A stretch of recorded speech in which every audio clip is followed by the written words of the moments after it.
antar dalam negeri, yaitu di Universitas Sumatera Utara. Di dalamnya terdapat tugas bedah buku gitu ya dari Meru Nusantara. Apa saja sih yang terkait di dalam bedah buku tersebut? Nah, di sini saya akan menjelaskan bedah buku tersebut, yaitu temanya itu bertemakan tentang Sutasoma. Nah, di dalamnya itu terdapat kisah seorang raja dan keturunan seorang raja gitu ya. Jadi pemerannya itu ada Nahusha, ada Sudasa rajanya, Dewi Gauri, jadi di sini tuh ada tiga istri Sudasa yang disebutkan sebagai duta negara. Duta negara itu yaitu istrinya raja, akan tetapi beliau tidak diangkat seperti permaisuri karena melainkan mereka bukan keturunan dari raja, bukan dari keturunan dari negerinya. Nah, di sini Ratna Kanda itu mengalami kemunduran, luluh lantak karena diserbu oleh musuh, dan terkena bencana bertubi-tubi. Nah, di sini Dewi Gauri itu istri beliau, yaitu anaknya itu seperti Nahusha dan Merundanda. Yang kedua ada lagi Dewi Sati Magadha, Marici, Anggiras, Putri Matangi, anaknya. Ada juga Dewi Awangga, anak-anaknya itu seperti Paila Ginari. Terus ada selirnya juga seperti Putra Pusu, Pulaha. Nah, di sini ada juga permaisurinya, tetapi permaisurinya sudah wafat, yang dinamakan Dewi Kalika Sakti. Anaknya itu Jayatansa. Nah, di sini jadi beliau itu raja Sudasa gitu ya, sudah melewati umur, sudah tua gitu. Jadi harus ada pergantian kerajaan situ. Jadi di situ ada anaknya dari permaisuri, tetapi dia diasuh oleh Ratu Kanya dan Wureda Menteri. Nah, beliau diasuh selama masih kecil sampai berusia remaja. Di situ beliau diasuh Ratu Kanya. Nah, dan di situ terdapat para mahamenteri dipilih dari kerabat istana. Biasanya terdiri dari sepupu raja, semua bergelar Diahino, Halu, dan Sirikan.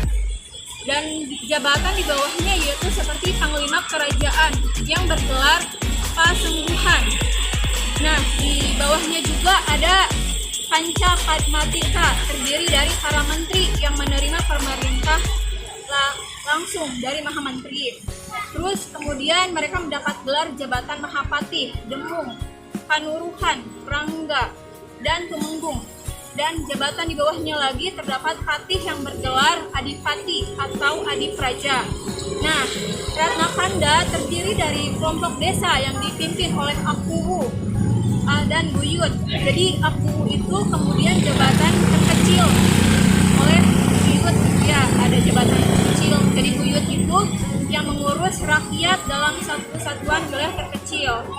Jadi Permaisuri Sudasa adalah putri dari Mahamenteri Hino. Nah, selain Nahusha, jadi di sini itu ada Dewi Gauri menginginkan anaknya Nahusha sebagai Mahamenteri Hino karena dia tidak mungkin menjadi seorang raja karena keturunan rajalah yang dari asli permaisuri yang dari keturunan negara tersebut. Jadi Nahusha itu pengen menjadi Mahamenteri. Nah, di situ dijelaskan sehingga timbulah antara anak-anak yang lain.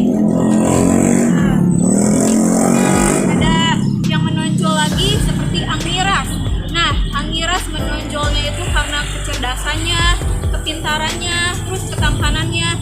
Tapi Anggiras itu ya suka mabuk-mabukan sehingga memaparkan apa yang terjadi di dalam kerajaan tersebut sehingga tercoreng bahwa dia julukannya itu seorang pemabuk. Nah, sehingga di situ dijelaskan bahwa dia mencintai seorang putri.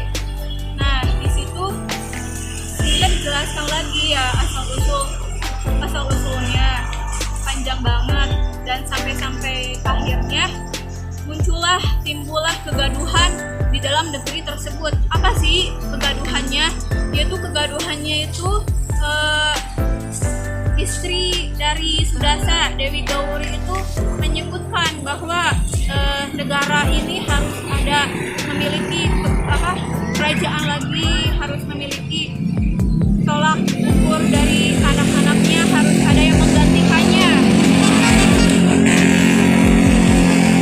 Nah, di situ hingga akhirnya Sudasa itu akhirnya menjemput Jayatanka dari ratukannya, sehingga Jayatanka itu ada di kerajaan. Nah, di situ terjadilah bahwa Jayatanka itu sebagai putra mahkota. Di situ dijelaskan juga bahwa Jayatanka juga belajar yoga. Nah, ada suatu kejadian ketika tradisi uji tarung, di situ dijelaskan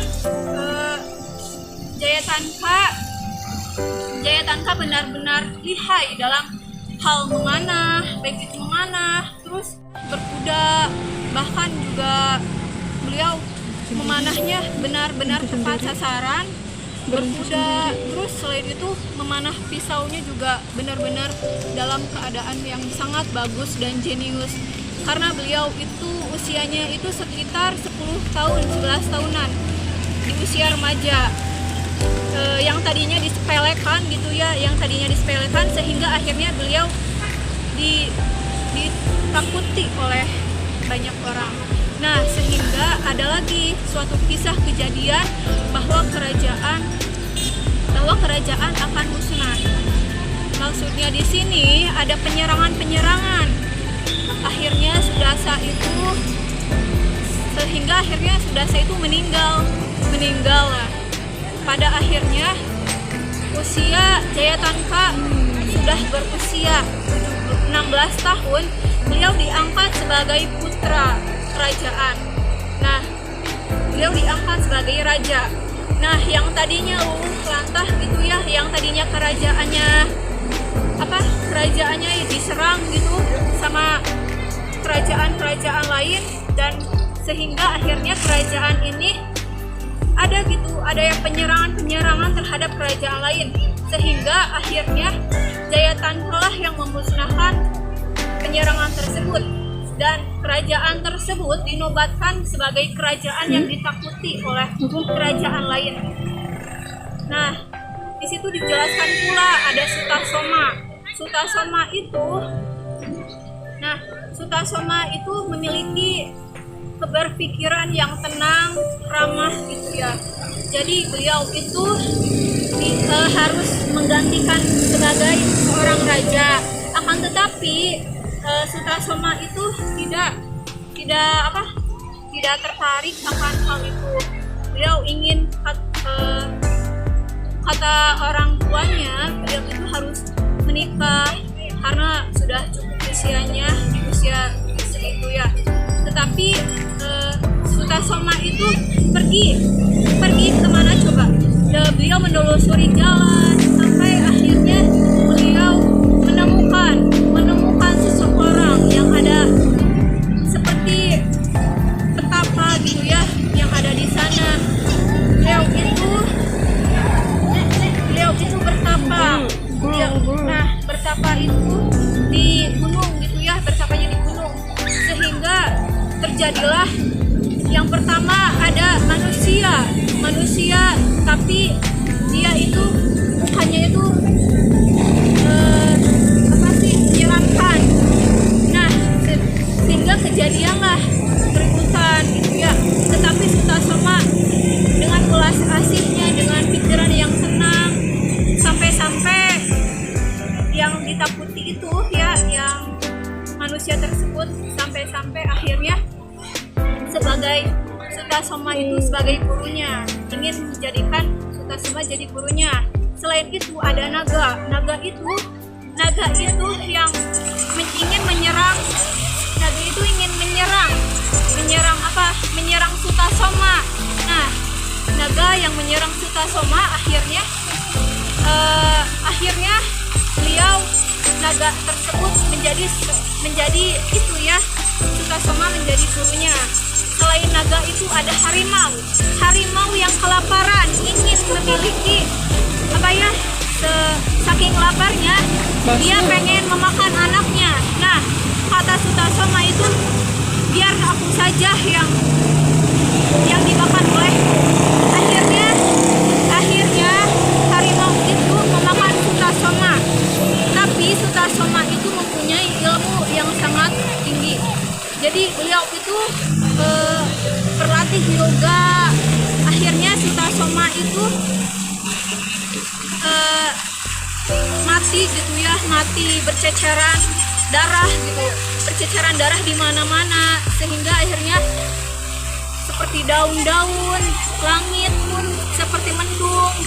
Akhirnya para pengikutnya yang ingin bertapa itu merasakan sedih, kepedihan atas penyesalan Sutasoma. Nah, selain itu ada lagi cahaya bahwa dia menggambarkan seorang Sutasoma, dan akhirnya Sutasoma itu tidak meninggal. Ada lagi ya. Selain itu banyak sekali kisahnya. Kisah yang dapat diambil dari Sutasoma tersebut yaitu kita benar-benar kebinekaan apa yang dimaksud dengan sejarah gitu, sejarah peradaban Sutasoma gitu ya, sejarah kerajaan gitu. Kita mengetahui kerajaan tersebut, akhirnya sampai benar-benar gitu, hikmah yang dapat diambil itu, kita jangan serakah akan hal kekuasaan, akan hal kewibawaan, nama baik gitu.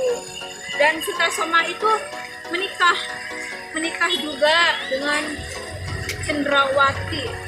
Nah, jadi di situ dijelaskan pula Sutasoma dan Jayatangka itu ada keterkaitannya, sehingga Jayatangka dan Sutasoma itu memberikan suatu apa ya, mempersatukan pelajaran apa saja sih yang dapat diambil dari kisah Sutasoma tersebut. Jadi kita mengetahui bahwa kita itu harus memiliki sifat yang melas asih, harus rendah hati gitu ya. Jangan sampai kita ingin menguasai suatu kerajaan karena sepuas kita gitu ya. Jadi di sini kita harus benar-benar luhur dengan arti kewibawaan, rendah hati, dan ramah. Mungkin itu saja yang dapat disampaikan oleh saya. Sekiranya ada kekurangan, mohon dimaafkan. Wabillahi taufik wal hidayah. Wassalamualaikum warahmatullahi wabarakatuh.